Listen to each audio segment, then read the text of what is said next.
Hi everybody, Pat Huntoon here from Technique Junkies, and today I'm going to be showing you how to make this cool little card that I've been teaching in classes this year. I get asked all the time where this stamp is, and that's not actually a stamp.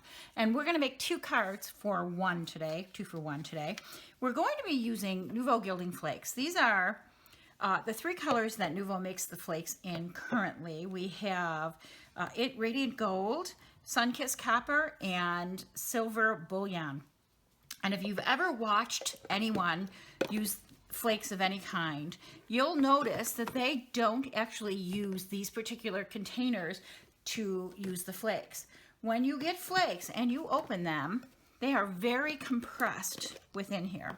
So this is actually, I don't know if you can see that whole bundle there. You see all those little things?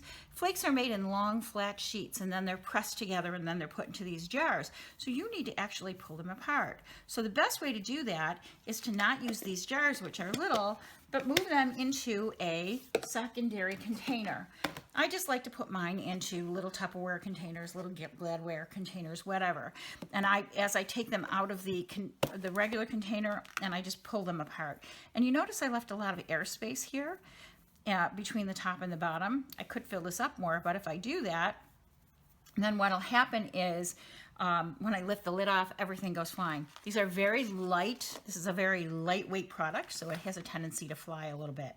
So in order to control that just a little bit, I'm going to be putting a piece of paper down, and whatever I have left over on this paper, that's actually going to be what I put into a mixed container for later use.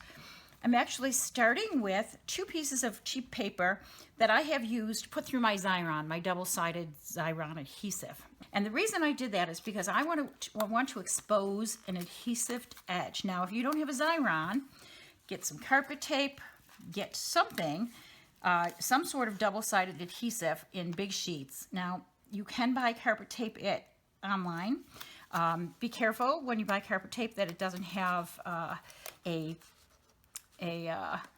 grid in it. Some of them have like this webbing in it, and that kind of can make your projects look a little funky.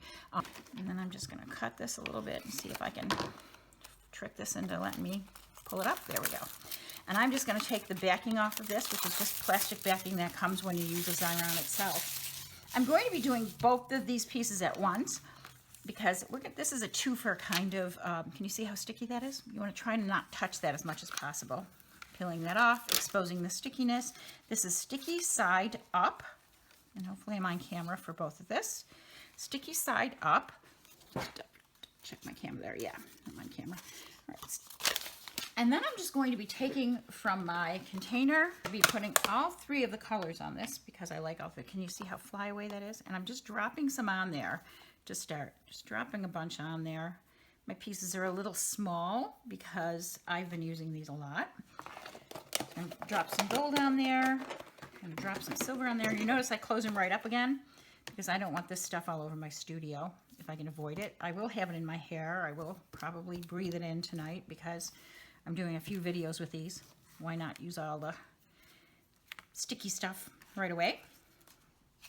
So I'm going to put that one. Do have to say the copper has a little bit less, a little different consistency, I think, personally, I think, than the gold and silver. I think the gold and silver are finer. The copper is more, I want to say it's more fragile. I don't know how to explain that any better, but it's beautiful. It's just a little more fragile. Okay, so as soon as you get enough on like that, you kind of want to have them covered. Have them not touch each other necessarily. And then I'm just going to use my fingers, and I'm just going to burnish that down. You see how I'm burnishing that? I'm going to get it on every square inch of that cardstock. You start with this much. I can always add more. And we got a big piece there, so I'm going to shove that big piece around. Cover this whole thing. It only takes a second to do this, and as soon as you get one covered pretty much, burnish it down with your fingers as much as possible. When I say burnishing, all I'm doing is rubbing firmly rubbing this, and then I'm going to burnish this one down. Get this all over this. Move the copper around, move the silver around, because I want to get the colors all over this. Burnish this one down.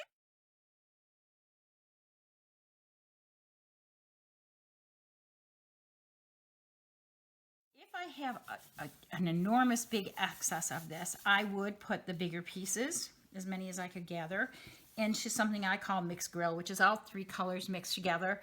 And then generally I use that as a, when I want to do all 3 colors like this, I can just pull it out of my mixed grill. However, you need to be a little careful with your mixed grill, because if you get teeny tiny pieces like this, see those little icky pieces? Those actually will not look so great on your finished piece, to be honest with you. I've learned that over the course of time. What happens is those little tiny pieces like that will actually give your piece you won't see the metallics very much. It'll give it a grainy kind of texture. I can't explain it any better than that. I guess grainy is a good word for it, actually, knowing how it looks. All right, so I touched that, or I missed adhesive on that part. So what I'm going to do is I'm just going to get most of that off. I'm going to move those over for the time being. I'm going to empty this off so it's not in my way. Good thing about a big piece of paper is that I can just dump it, fold it, dump it into my trash. And then I'm really going to burnish this. Now I'm taking a stiff stencil brush here. Any stiff brush will do. I'm just going to go over this again.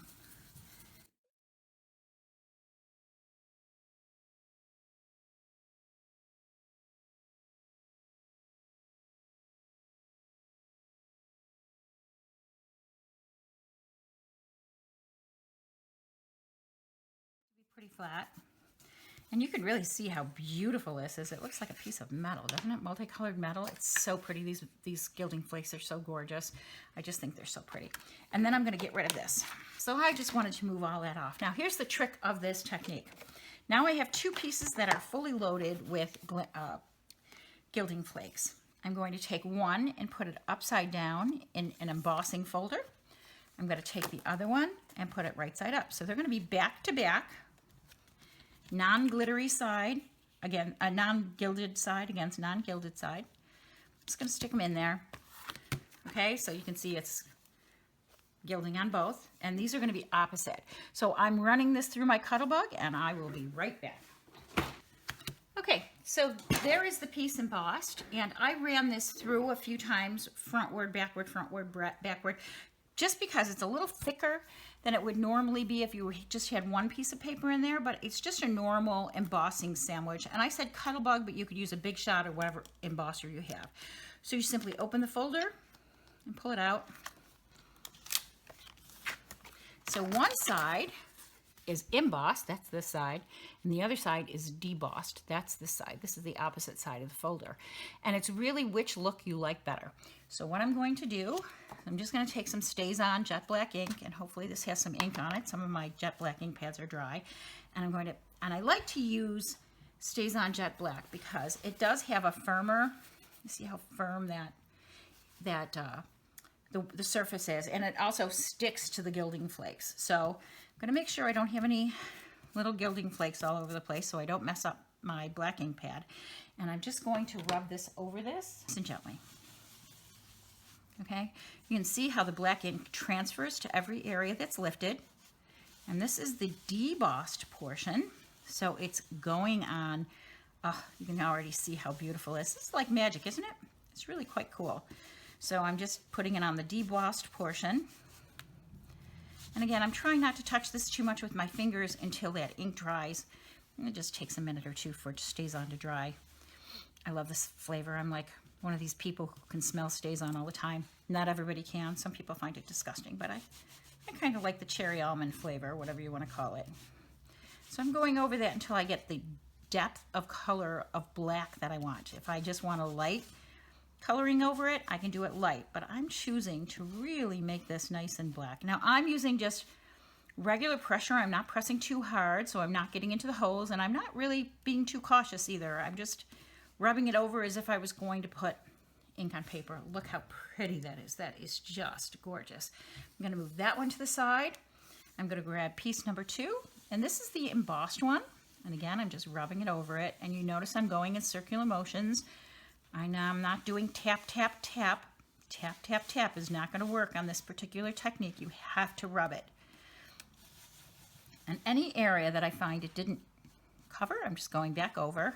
See, we have a little area up here that needs a little help. And putting this pad all over this background, and we have end up with two beautiful, elegant, pretty stunning backgrounds. Now, if you have multiple colors of StazOn ink, you could do this with snowflakes. You could do this with in blue. You can do this with a lot of different embossing folders. It doesn't have to be a fancy embossing folder like this. You can do whatever embossing folders you can. So play. This is a great fast techniques. Imagine this for birthday cards or Christmas cards or any type of card. Very elegant, elegant look to those. And you can see the embossed one and the debossed one. They really look very different, I think. This is the embossed one, and this is the debossed one. Very pretty, very easy to do, and very fast.